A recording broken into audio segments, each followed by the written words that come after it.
Welcome to Anti-Aging Unraveled with Dr. Lori Gerber. The body is one of the most complicated systems in the universe. Dr. Gerber and her guests explore integrative medicine and cosmetic dermatology, combining traditional medicine, alternative health practices, new innovations, and technology which work together to help you look and feel natural and age gracefully. Now, here is your host, Dr. Lori Gerber. Good evening, everybody. This is Dr. Lori Gerber with Anti-Aging Unraveled. And I'm so excited tonight, I have to say, because it's been a long time coming. But I have a guest tonight that is going to make my life easier. I know that. Your lives easier. And she is Roberta Pipito. She's an award-winning chef, food and beer and wine connoisseur, TV personality, and contributor and blogger. And she has a passion for cooking. So we're going to learn a whole lot about her brand called Homemade Delish, and which seems pretty appropriate now that I've talked to her a little bit. And I like her nickname is the Philadelphia's Rachel Ray. So we're going to talk a little bit about that. And I'm so happy to welcome her because she has creativity and imagination and loves to do projects too, and crafts, photography, right, and travel. So without further ado, guys, this is Roberta, and she's from our area. So welcome, Roberta.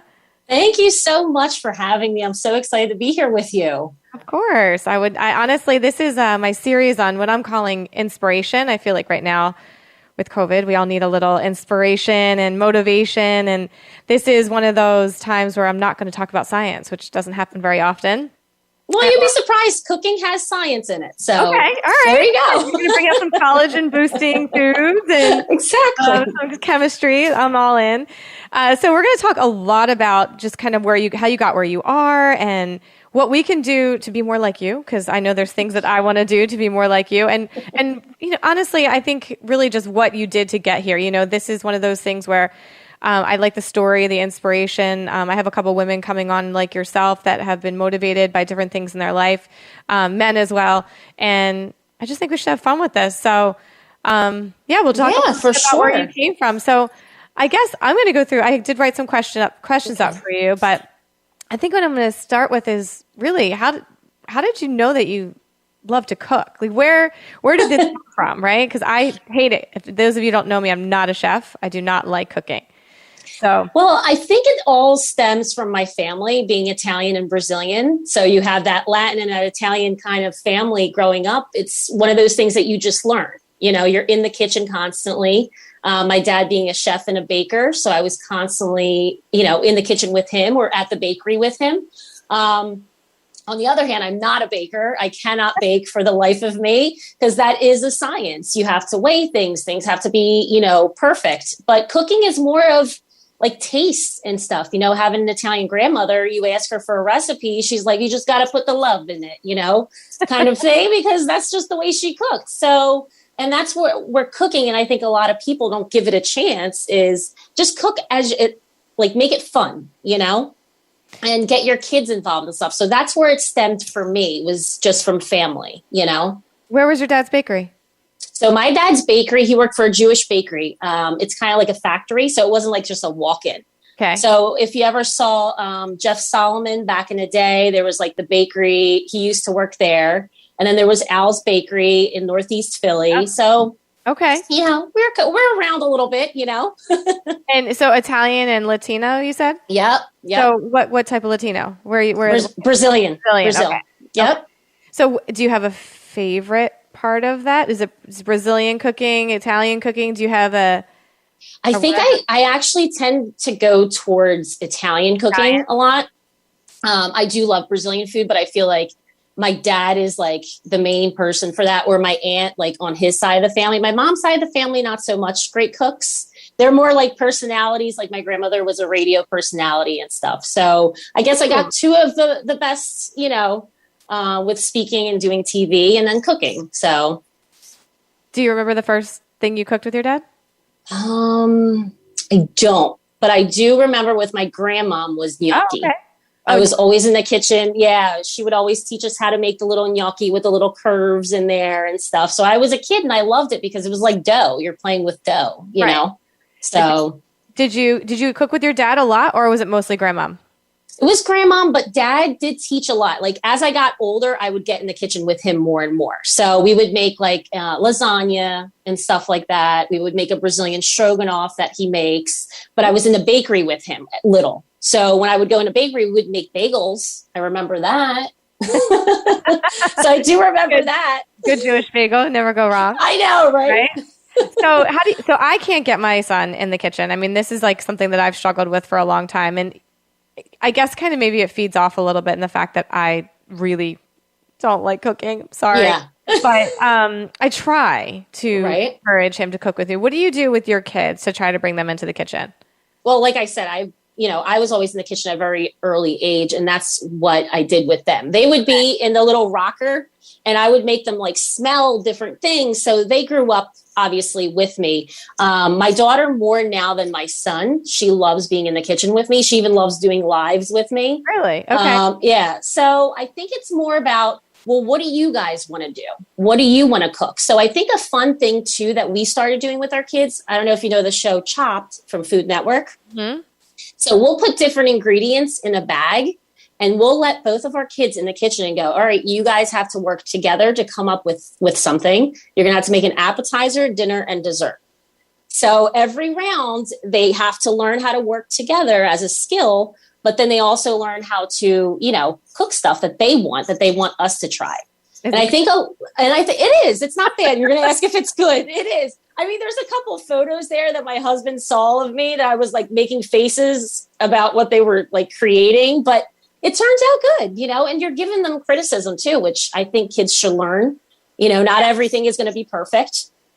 And then just letting their minds go. And I think that's what's important is that parents will automatically say, oh, you don't like that. You won't eat that. Don't try that. And I think kids will remember that as they get older. They're going to be like, oh, I don't like that, because my parent told me so. So with your kid, if he likes something, just, have him try to make either. How old is he? Oh, he'll be 12. Oh, well, that's the perfect age. My gosh, he should be learning this stuff. He should be cooking for you. He actually has asked to watch, what is the new Bobby Flay cooking show? There's like a newer, I guess one just came out, or maybe he saw it on YouTube. I don't know. So we've started watching that together. But for me, it's a little overwhelming to get the ingredients and to have the ingredients in the house at all times. And I'm gluten-free, dairy-free. So it's tough because the flavors that he likes and the flavors that I can eat are two totally different things. So it becomes a little bit complicated. But what are your kids' favorite foods? Like if they're gonna pick something to eat that you make, not like pizza or French fries. So my daughter loves Asian food. Oh, she loves like pot stickers. Like we actually just made some the other day live. I made them. She loves those. My son loves like tacos and stuff like that, which an easy thing that you can do for a lot of moms or parents, out there, get a rotisserie chicken from the grocery store. Those are lifesavers. They will help you with anything that you need to make. You can make chicken tacos during a week, just shred it up. There's not much to it, Crock-pot extraordinaire, yes. There you go, right? But I've also burnt down 2 Instapots, leaving them on the stove. So, my goodness. This is truth be told, guys. So you're learning about my kitchen. I've literally thrown out 2 Instapots that have almost burnt down my house because someone undoubtedly turns on the stovetop or the range because I don't like it if it gets on my counter or whatever. Right. So I'll leave it on the stovetop, but someone always hits my, burners or something, and whether it's me or the kids or my husband sitting up on the counter, that's my gosh. So I'm sticking to a crock pot right now, and then I might eventually go back to the Instapot because I did love my Instapot. But crock pots are great. I mean, especially now with fall coming up, it's so great. You just put it on and leave it. Exactly. Yeah. So this is a good question. So spices, and I think this is kind of funny because everyone's palate's a little different. There's all those people that don't like cilantro, which I can't completely understand. But what's your favorite spice combination? Like if you have to pick something, like it's going to be like your go-to. Like what are you pulling out of the cabinet? Because I'm pouring garlic, powder, salt, and pepper. Yeah, it's really never. I mean, it's not considered spice, but I always use garlic in everything that I make. Garlic is in like I mean, it's rare that you won't find me using garlic in my kitchen. And I know there's people out there that don't like garlic. But I also do, and I know this is really weird, but I love anchovy paste. Oh. And a lot of people are like, oh, I don't like anchovies. Salty? The problem, yeah, they're salty, but they're actually smoky. Okay. So if you're making like a pasta dish, a really quick pasta dish, which is olive oil, garlic, a little bit of anchovy paste, and some crushed red pepper, all together in the skillet there, and you take your cooked pasta and you just toss that together. Oh, it's unbelievable. Huh. You won't even know that, because a lot of people come over and I'm like, you know what's in that? And they're like, what? I go anchovy paste, and they're like, what? Where? Like, it doesn't even taste fishy. Right. So I'm angry with you. I know, exactly. But yeah, no, I always use garlic, but you know, parsley, basil, and I have my garden, which I love to have fresh herbs on hand, you know, so yeah. Oh, I'm going to try the anchovy paste thing, because I will tell you, my son actually really likes flavor in general, but he doesn't like bland. He just doesn't like a lot of things. So if it's only like pasta with something on it that's not red sauce, I think if it was a little salty, a little bit smoky, he might like it. That might be a try. Yeah. All right, it's really, I mean, it's really easy. Like, you know, and I feel like always garlic and onions are best friends, and whatever you put them in, it's always going to taste great. So I would agree with that. Yeah. So here's my question. So, and for those of you who don't know, what did you always know that you wanted to do this for a career? Is this the path that you had always chosen? No, actually. So I went to school for photography for a little bit, but I remember I had a teacher of mine come up to me and say, well, what do you plan on doing with this? Do you plan on traveling? Or are you planning on being like a wedding photographer?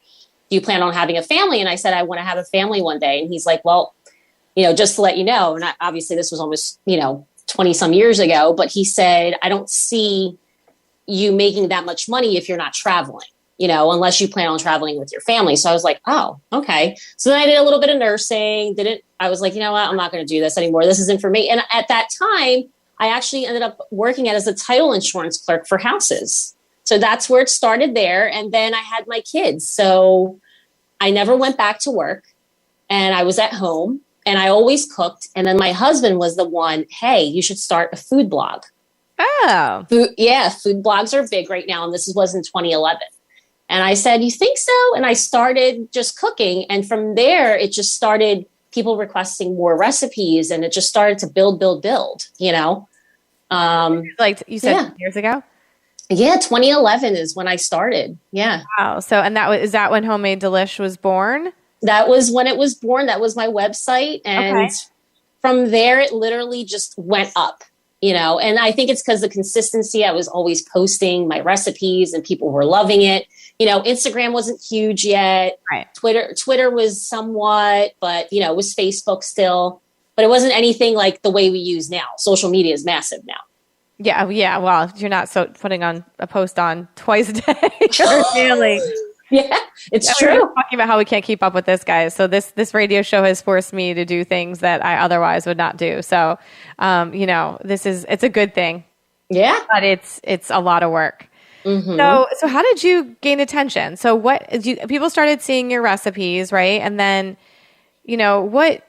So it actually started as an accident. Actually, one of the people that were following me sent me an email saying, "Oh, ABC, the Chew, they're having an Italian cook-off thing. You should really look in it, like send your recipes." Like, this was just people following me. And I said, oh, okay. So I submitted my recipe to these producers. And then after that, the producer's like, oh, you're amazing. Like, you should really be doing more TV. And I was like, I look back now at the videos though, I'm like, oh my God, I was so nervous, And then from there, it just started happening, and it's all about connection. So then I started to go to festivals here in Philly, and I met a lot of PR people. And I had one of the PR people reach out to me and say, hey, one of the chefs from a restaurant can't go and do this candy apple segment. Do you want to fill in on Fox 29?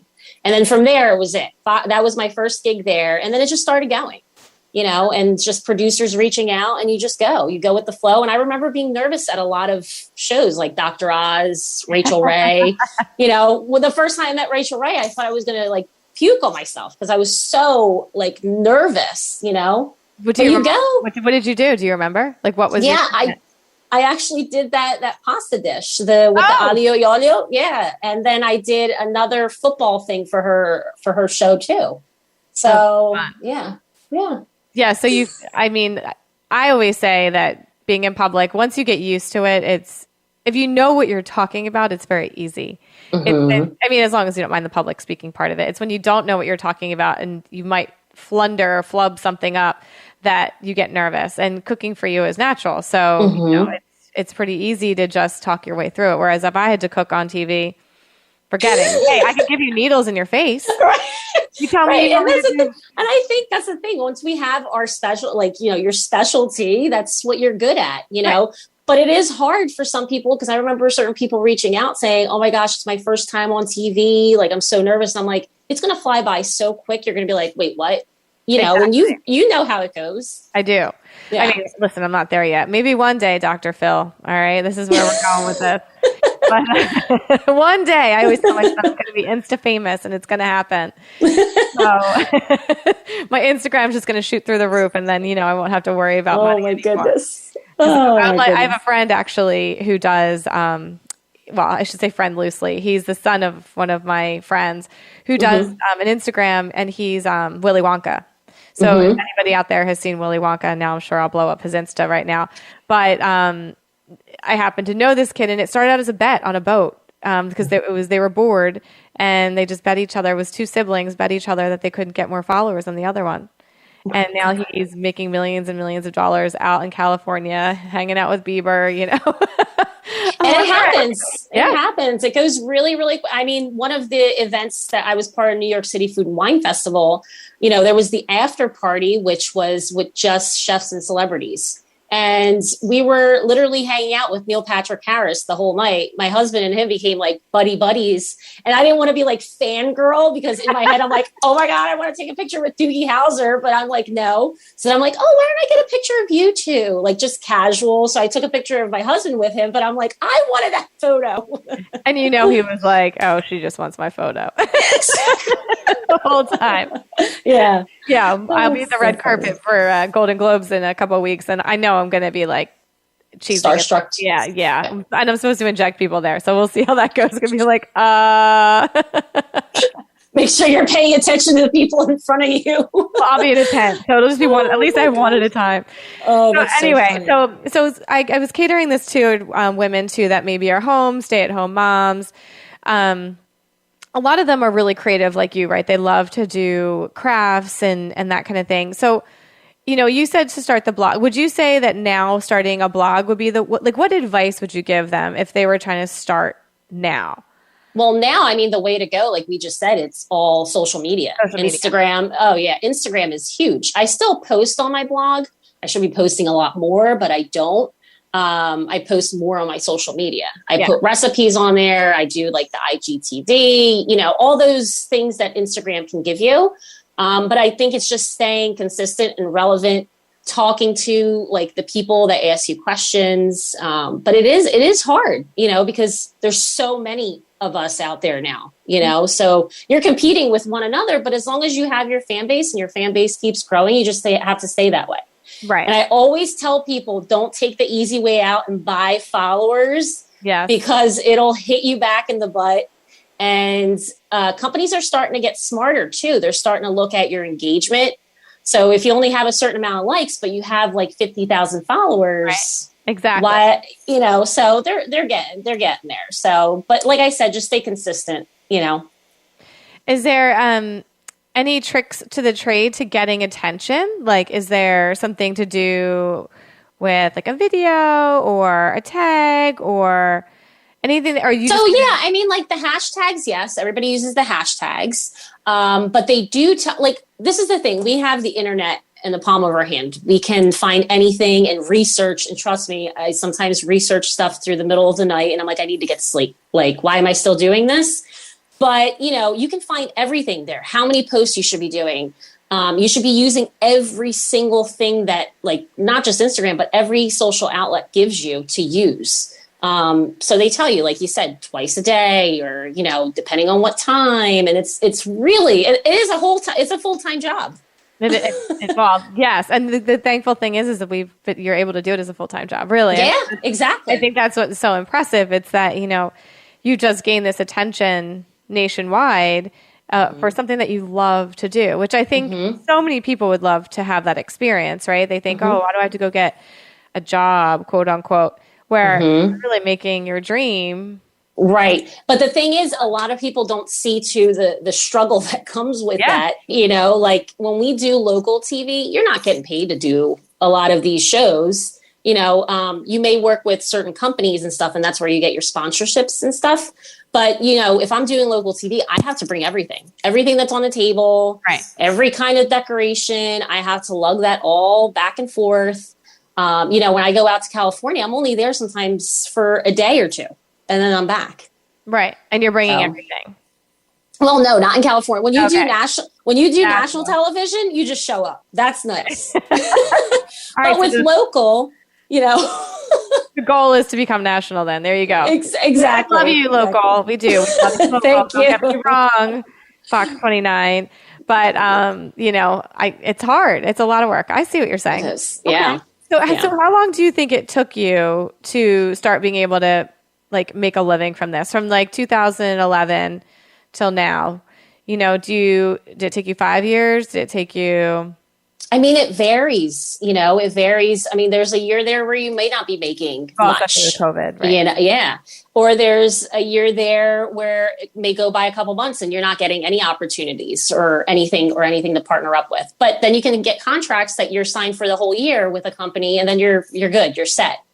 When I got with QVC, when I was doing Junior's Cheesecake, that was a dream job. I was getting paid so well. Right. But then COVID hit, and then that shut it off, because why is the owner of Junior's going to pay me when he can do it from home? Oh, yeah. So that actually brings me to my next question. So how have things changed? So I know in my life, and we could talk about family too, but how has things changed for you with COVID? We were talking a little bit about it before we aired, but what's different? What has changed? Has anything gotten better? Worse? Well, it's definitely a struggle. It was definitely a struggle. My kids stayed home. They did the whole virtual thing from home. And it's been hard, because now not only are you a parent, but now you're a teacher, making sure that they are doing their assignments, and then you're running a household, and then you're trying to do your stuff. And then the kids are like, but I need help with this. And you're like, oh my God. And you're trying to juggle everything. And it was really, really stressful. And I think that's where, as husband and wife, you have to balance each other out, because my husband was going to work, but he knew that I was stressed. Right. But he was like, let me know whenever you need help. I'll come home. I'll take them to work with me, whatever the case may be. But things are, they're coming around slowly, but it's just, I think it's just getting adjusted to everything, And you're doing segments from home primarily? Yes. Yeah. And it's very hard, because you're hearing a producer in 1 year, the anchor in 1 year, and then you're looking at the screen. There's nobody on the screen. So it's tough doing it from home too. A lot of people like it. I really don't like it. I like to be in person. I like to interact with people. So, yeah. I think Zoom has, and all this virtual has changed our industry in general. There's so many, you're right. So many people like to work from home now. So it's changed. There's more people that are able to do the job too, right? Exactly. You have more competition. But I agree, it's a struggle. So I'm assuming that so you couldn't do QVC anymore, and then a lot of the segments probably got cut too. A lot of them did. I was supposed to go to California. That didn't go through for a couple of shows out there. And then, so that stopped. But then I started doing the local stuff again. And that's what I tell people. I'm like, the more local you can do, the better. And it gives you practice too, So let's see. Okay, so how do you not get flustered on air? If something goes wrong. You just have to keep going, because let me tell you, there's anchors on there. I'm not going to mention any names, but they will put you on the spot, and you better get ready to roll with it. You just go with it, know. But you just have to you have to have fun, if you're embarrassing experience then. If there's one time you could pick that was just I know what one of my worst residency experiences was. So Oh my goodness. So it was a segment we were doing on pumpkins, and this worked out beautifully at home. I had the crayons on top of the pumpkin, and it was supposed to melt, and everything at home was beautiful. It melted. Everything was beautiful. I get to the studio. I'm in the green room, and it's melting. And then I get into the studio, and the studio is like freezing. And we're sitting there, and it will not melt. It will not melt. It's not melting. And then, I mean, you just look like a fool pretty much. And I'm like, it works. I'm telling you, it works. That's when you pull out the one that's already done from behind the counter, right? Yeah, exactly. And I'm like, see, this is what it's supposed to look like. But yeah, and then like just, I've done like when I do recipes sometimes, this one was like years back that I did. And you just repeat this. I repeated the same like ingredients, and it's just, I don't know. You just have to go with it, I get it. I can. Yeah. I could go on, and I have a lot of those too. But oh yeah, so I don't know that I would be able to move on. I think I would just have to like either make a joke out of it or something like that. That would be because I that's the question I get a lot is when I do presentations or that kind of thing. What happens when you mess up? Well, mess up. Like we're human, but I just make a joke out of it. I think if I can laugh at myself, then exactly. And we're human. Everybody. I mean, we're not perfect, And when you're doing live tapings, it's a little hard because it's happening live and you just have to keep going. You can't just freeze and start crying in the middle of the TV, right. So did that change the way you did things at all? Like, do you do things differently because of it? No. Okay. I still, I do things that I know are actually going to, depending on the studio that I'm at. If I know that something's not going to be able to melt, I'm not going to try that, but you're taking a risk every time you go on air. Right. Especially live. So anything could happen. That's so funny. Yeah. Okay. So I'm going to switch gears a little bit. So I want to make sure that we get in, and we have like 26 minutes. Okay. So I want to talk about family and life balance. And we were just talking a little bit about this before. And I could use some help, like I said, with the recipe that to me goes from like, not breakfast, lunch, and dinner, but is like meal prep city. Like meaning I can do one meal and maybe make my lunches for the week and dinners for him, leftovers, and something really, really straightforward. It doesn't have to be like tacos per se, but something that I could do that actually would taste good, that would look like I can cook. Right. Well, a lot of it, with you, you're dairy free, but all right, well, forget that part. But listen to this. So we live in a world now where we have access to everything. So you can make anything, even though you're dairy free or you're gluten free. You can make anything, For me, one of my go-tos that you can eat breakfast, lunch, and dinner is a frittata. I mean, and you can add like any kind of vegetable in there. You can add ham in there. You can add like anything. And that will work as breakfast, lunch, and dinner. And it always looks so nice. I actually did one on Home and Family. It was a zucchini corn frittata. Okay. And it's delicious. It was seasonal. But that's something that I like because it goes to the next day. You know what I mean? So frittata is just a fried egg, right? So it's egg. It's like, it's almost like an egg pie. Yeah. Yeah. Okay. It looks like a pie, But also like too with spaghetti, if you have leftover spaghetti, you pour some egg in that, put it in the oven, and you have like a spaghetti pie, Chili is always a go-to for me because I feel like that turns into like a sloppy Joe for the next day. So just stuff like that. I mean, I think we think about it too much sometimes. I think things can be really simple. Like we've had breakfast for dinner sometimes. Oh yeah. I'm famous for that. Yeah. Famous for that. I am. And I'm not even a cereal person, but like I can't. There's some days where I'm just like, you know what, just got a bowl of cereal and we'll make some waffles and but you know what? There's nothing wrong with that. And I think a lot of people are like, oh, we have to have food like constantly that we make, and we don't need to do that. Just make our lives easier in certain ways. So what do you struggle with? Like, if you're trying to get your day going, and where's your struggle? I struggle with cooking, but obviously, I'm assuming you meal prep, right? Like, no, not really. I'm not you wing it every night. Every night I cook, and I'm always like, okay, what are we doing for dinner, guys? And I make everybody try to think with me. Like, what do you guys want? And my husband always says that I give everybody too many options in this household. He's like, why don't you just make whatever you want and we all have to eat it? Remember when you were growing up? And I'm like, yeah, that's true. But I like my kids to be involved in what they want to eat, and everybody usually settles, on something. But I do struggle. It's just, being a mom and working from home. It's tough, just trying to keep up with my stuff, which is constantly on the computer, constantly on the phone. And they're like, what are you doing on the phone? I'm like, I'm working, so it's tough. Yeah. Like I can hear the elephants above my head in my room right now because I'm sure I have the neighborhood kids in my house. And my ring is going off while we're airing. So, sorry guys, this is life. Okay. So I'm going to ask you how you feel about your nickname. So how do you feel about Philadelphia's Rachel Ray? Like realistically, do you find that's a compliment? Do you feel like you're your own person and that kind of... I mean, when I first heard it, it was a huge compliment because she is one of the people, that she works hard. She worked hard. She works hard. She has so many different lines of different things. So to be compared to someone like her, oh my gosh, it's amazing. But I am my own person, and so is she. And it's funny because that was an interview that somebody did with me a couple years back, and it stuck. Yeah. So everywhere that I go, like if I did like a segment in LA, people are like, Philadelphia's Rachel Ray, and I'm like, oh my God.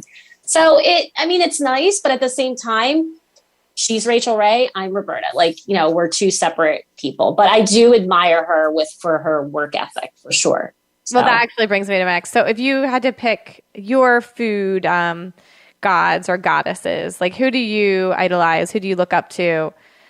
Okay. So can't give a good one for me.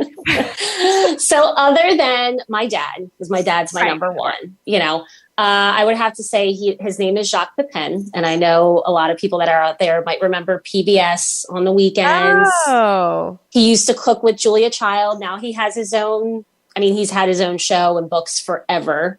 He's an amazing French chef. And I actually am super excited because in November, I'm going to be part of one of his cookbook series, one of the chefs. So I am beyond. He's one of my favorite. Yeah. He's one of my all-time favorite chefs. He's still somebody that I want to meet. All right. So if my broadcast reaches that far, we'll see. I know. I actually do remember the show because my mom watched cooking shows all the time when I was a kid. So I do remember that show. And I do remember him and his thick French accent. Yep. Yep. I definitely remember. Oh, that's interesting. So does he have one of his recipes that you like to cook? No, the thing is, what I loved about him is that he would take things, leftovers, and he would always turn it into something, and he always loved the butter, and he would always teach you techniques, things that you're not typically used to doing as a home cook or whatever. He would teach you certain things. That's so okay. I like that. Yeah. So I'm going to ask you about your travels. Because I'm a travel girl. That's if you cook, if I could travel for my life. So if I was going to switch careers, I'd probably be a travel blogger. I don't know. Yeah. Writer or something. I'm not the best writer, but I'm obsessed with traveling. So, so you write a lot about travel in your blog. I do. I love going through that. It started too because of food, like traveling, and I would post about foods, and I would post about eating at the restaurant at the hotel or, the resort that we're at. And then it just became like this thing where people are like, well, how is the resort? Is the resort family friendly? And so from there, I just started writing about our travels because, we're a family of 4, Yes. And that's something I didn't say in the beginning, guys. She has 2 kids. How old are your kids? My son's 11. My daughter's going to be 13 in October. Oh, yes. So we have kind of matching ages. So you're in the teenaged, angsty, adolescent-y horrors right now. Mm-hmm. Yes, for sure. What's your favorite place to go? If you had to pick a country or a place, it doesn't even have to be too foreign if you don't want to. Right. So obviously Brazil. Brazil's beautiful. Okay. But I would say St. Croix, like I was telling you at the beginning, I cannot wait to go back. It is so beautiful. And it's not like a touristy kind of town. It's very there's so much history there, which is really, really interesting to me. And the food, we went to the restaurant on the resort and the people are just so laid back. And here in America, we're so like, let's eat. We got to go. there it's like, it takes a while for your food to come out. And the woman would come out and be like, just relax, enjoy your drinks, because everything there is island life. Island time. Yeah. Yeah. So it was different for me. And I love that, and I'm also a Disney person. I know a lot of people are, I love Disney. So surprises me, to be honest.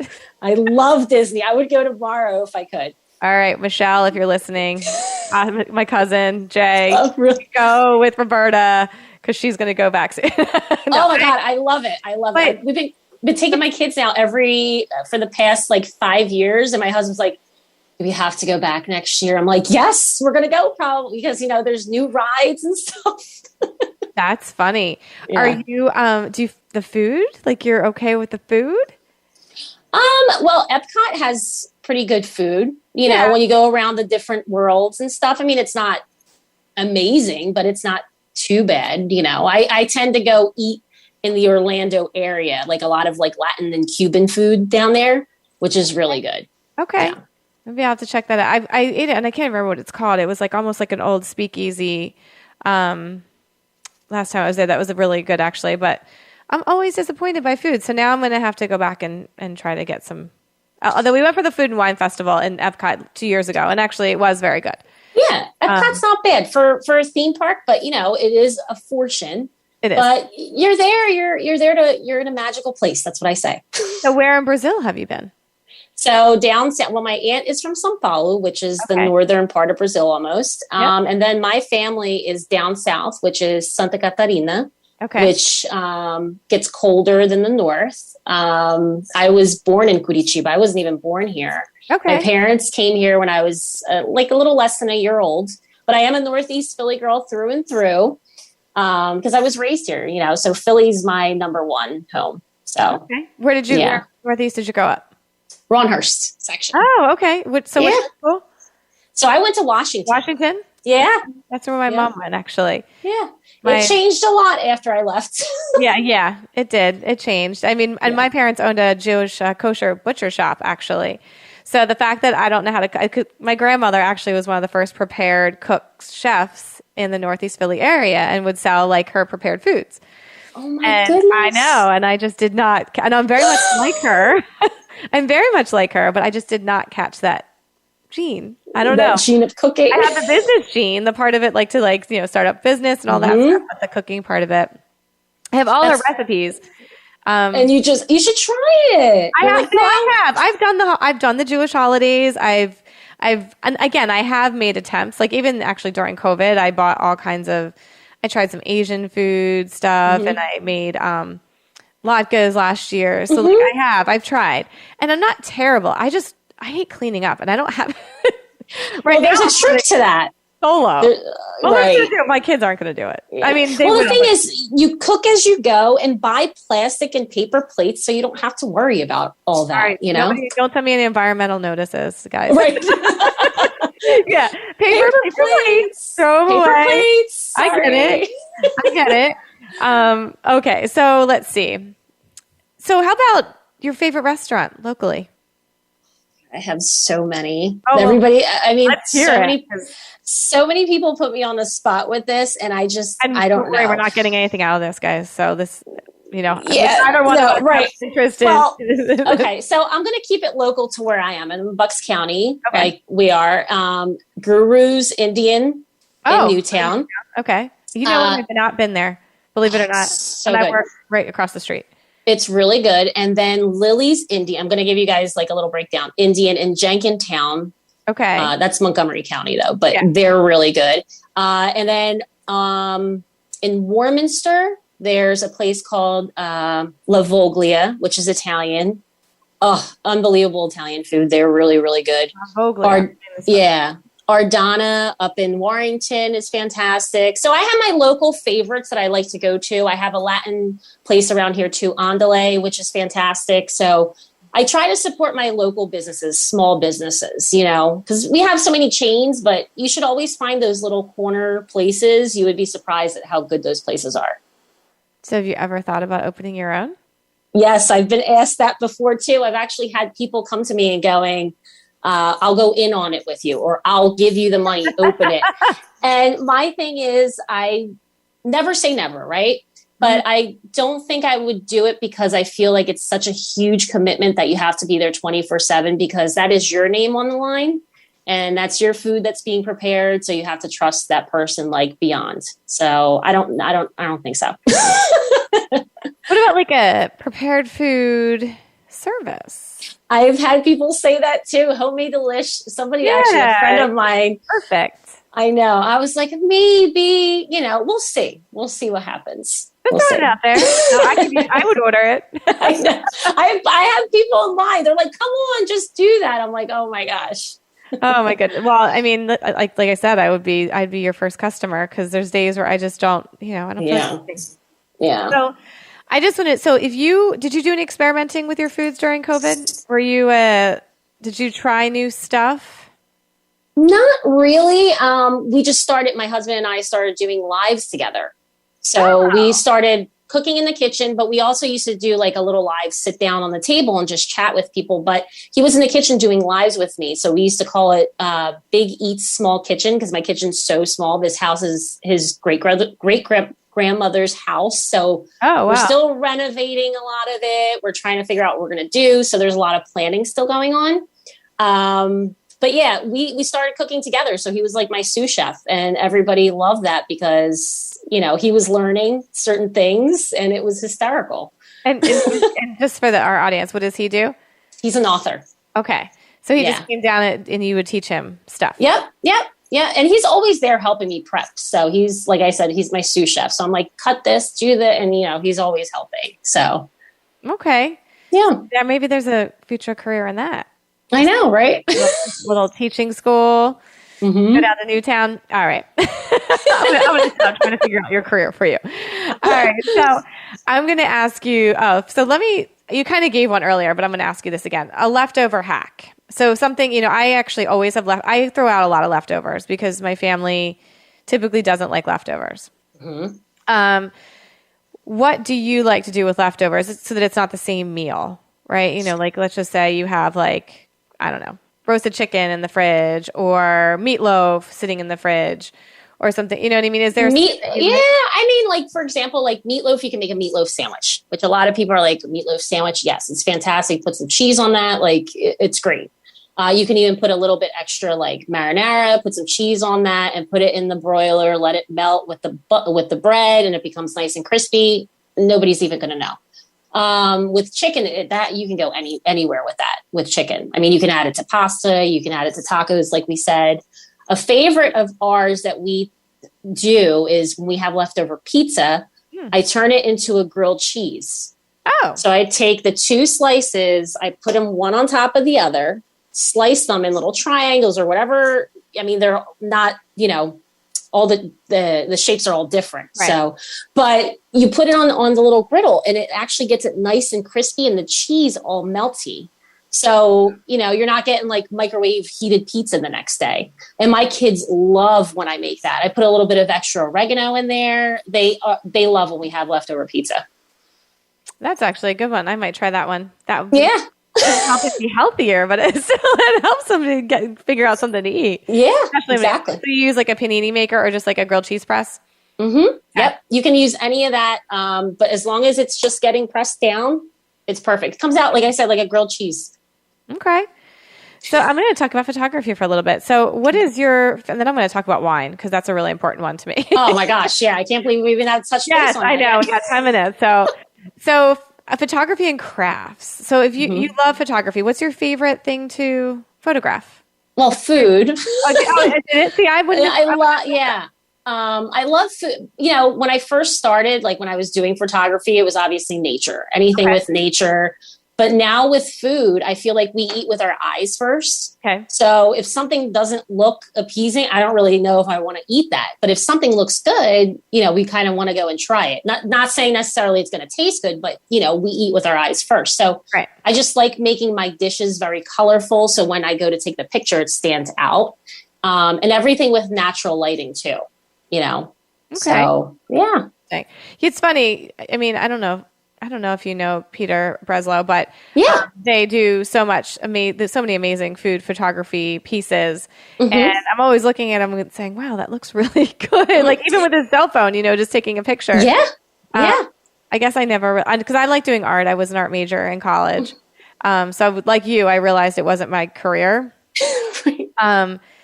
I was told the same thing, that basically I didn't like being told how to draw and paint. So if I didn't want to do graphic work, then I wasn't going to make any money. So, you know, I have a similar story to you where I switched to biology, but I always think looking at pictures of food, I'm like, wow, that really has good, you know, color, contrast. Yeah, everything. for sure. Okay. And that's what I mean, like with the crafts too, because I do like DIY and lifestyle things. Right. I think that's all part of art, you know, like food's art and crafting things.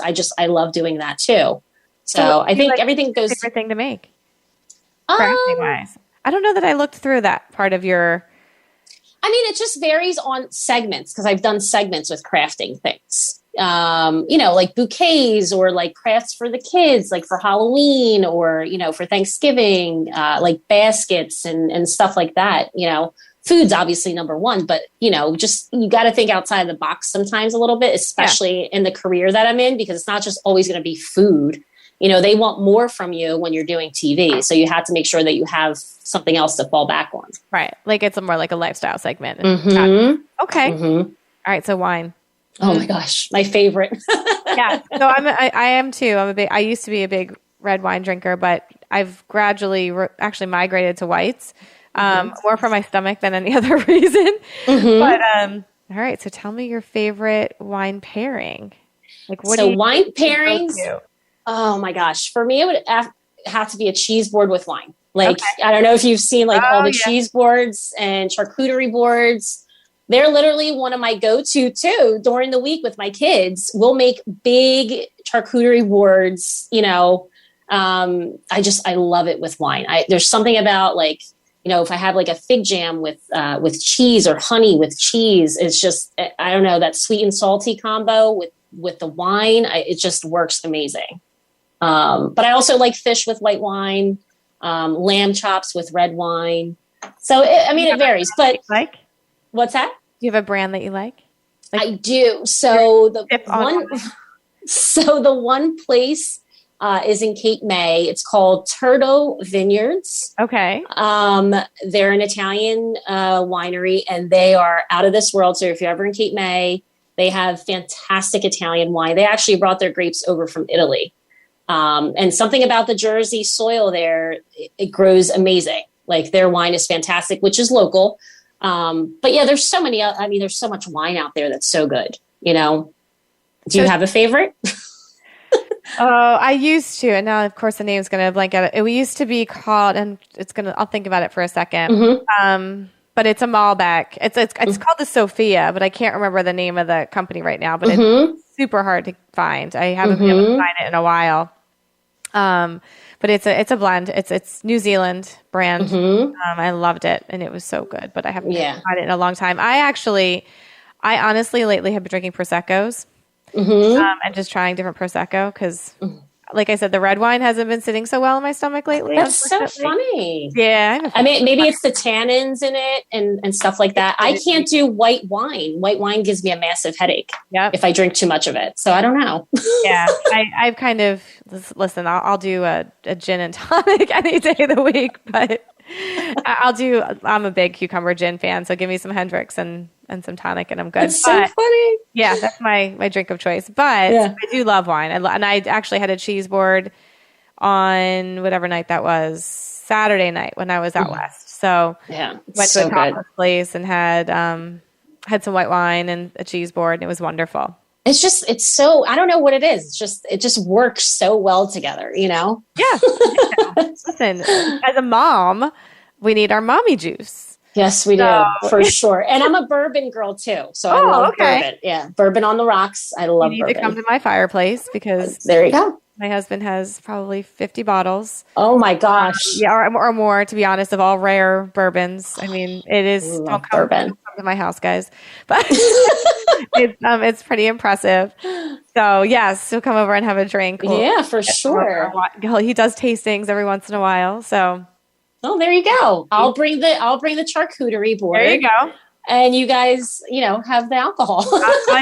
Listen, I'll give up his. I don't drink it that much, so I'll give up his. It's fine. I'll be all right with that. Oh, goodness. All right. So we have a couple minutes left. So I'm going to ask you, what's next? What's next for you? I don't know exactly yet. I do have a couple things in the works, but it all varies on what we're going to be able to do with all this right now. I think it's just a day-to-day kind of thing.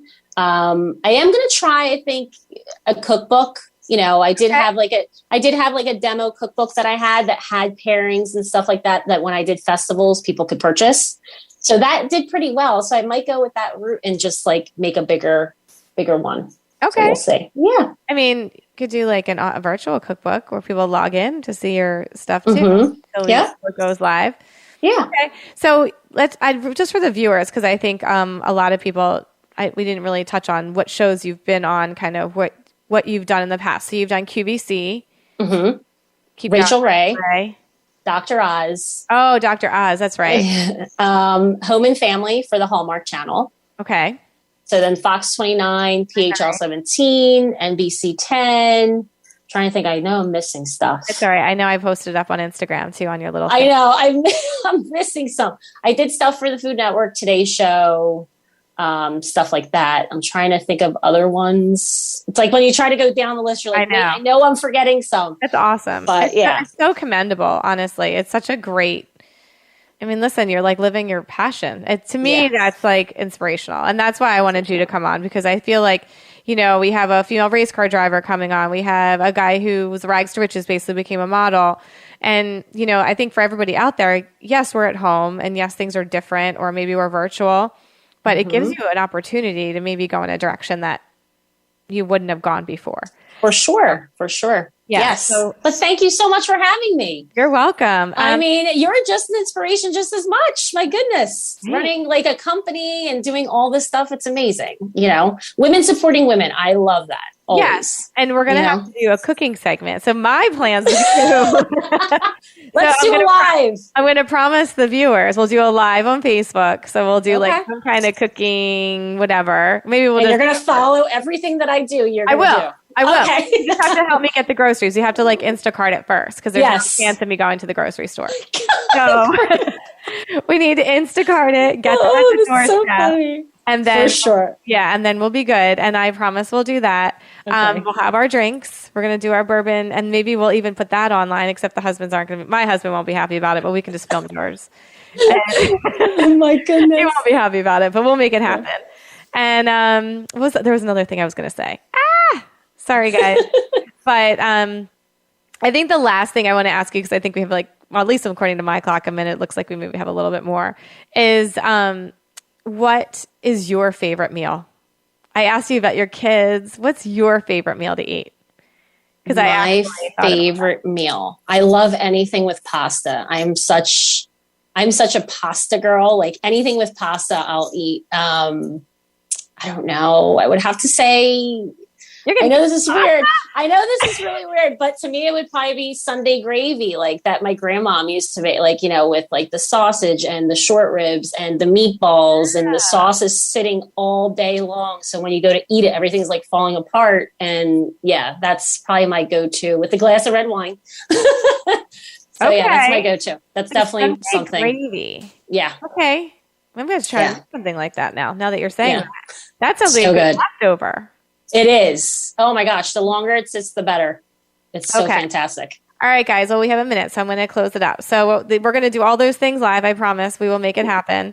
And you guys can follow Roberta on Homemade Delish, right? Yep. Or at Homemade Delish on Instagram. Yep. And on Facebook. All three. Yep. Yeah. Yep. And Instagram TV is the same. Homemade Delish. It's the same. Everything's there. Yep. Yeah, so perfect. when you're on Instagram, just put my name down. You'll find everything there. Yay. And then you can also follow me on mydrlori.com or Dr. Lori Gerber or Lori Gerber DO on Instagram, any of those things. And like I said, I will promise to bring her back for some live, some fun stuff and more inspirational talk. So have a great night, everybody. And on that note, I'm going to sign out. This is Dr. Lori Gerber from Anti-Aging Unraveled. Thanks, everybody.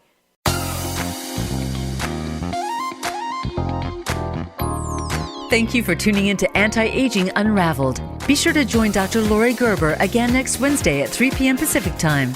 and 6 p.m. Eastern Time on the Voice America Health and Wellness Channel.